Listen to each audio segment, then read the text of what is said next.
lorsque la renommée arrive dans l'exercice de notre ministère, comment éviter de prendre la place de Dieu? Très bonne question. La première des choses qui me vient à l'esprit, c'est de rester humble.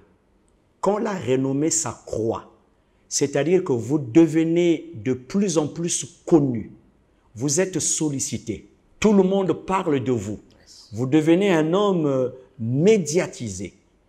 Qu'est-ce qu'il faut faire effectivement pour ne pas tomber dans le piège de vouloir prendre la gloire de Dieu? Première chose, aussi grande que soit votre renommée, restez humble. Marchez dans l'humilité. L'humilité nous préserve de beaucoup de choses. Et le grand piège pour certaines personnes, quand la renommée s'accroît, on pense que cette gloire qui devrait revenir à Dieu est pour nous. Mais ce n'est pas notre gloire. Parce que qui dit gloire dit honneur, exaltation, révérence.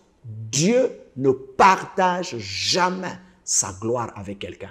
S'il y a une chose qui a fait tomber Lucifer du ciel, c'est parce qu'à un moment, il a voulu aspirer comme à cette gloire. Deuxième chose, c'est de toujours savoir, même quand la renommée s'accroît, on est un serviteur et non un seigneur. C'est vrai que la renommée nous fait connaître. La renommée fait que vous êtes sollicité, vous êtes admiré. Et vous devenez même un repère, vous devenez même une référence. Tout le monde veut parler comme vous, tout le monde veut suivre ce que vous faites, tout le monde est tellement intéressé. Mais n'oubliez pas que vous n'êtes pas un seigneur. Vous êtes un serviteur.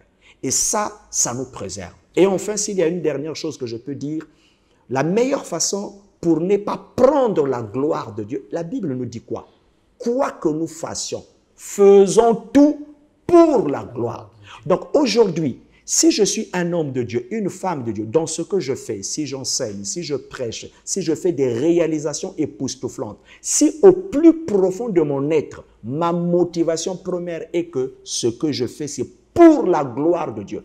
Même quand les gens voudront, si vous voulez, me placer à un niveau si haut, au point de vouloir comme m'adorer, au point de vouloir me célébrer, mais ce qui va me maintenir, c'est quand je sais, d'ailleurs la Bible nous le dit, même quand on a tout fait, à la fin que l'on dise, nous sommes des serviteurs inutiles. Je n'aime jamais ce verset.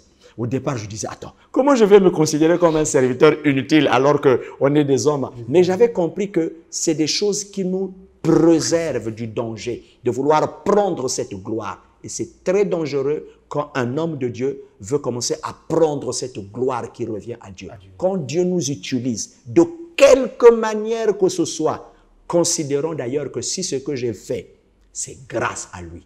Tout vient de lui et les réalisations que j'ai pu faire, même si j'ai étudié, j'ai été à l'école, j'ai été formé, ou j'ai fait je ne sais quoi pour arriver à avoir des résultats stupéfaits. Mais que je comprenne, c'est grâce au soutien de Dieu. Et quand je l'ai compris, toute la gloire que les gens voudront jeter pour moi, à mon tour, je dirais, Seigneur, à toi la gloire, parce que tout appartient.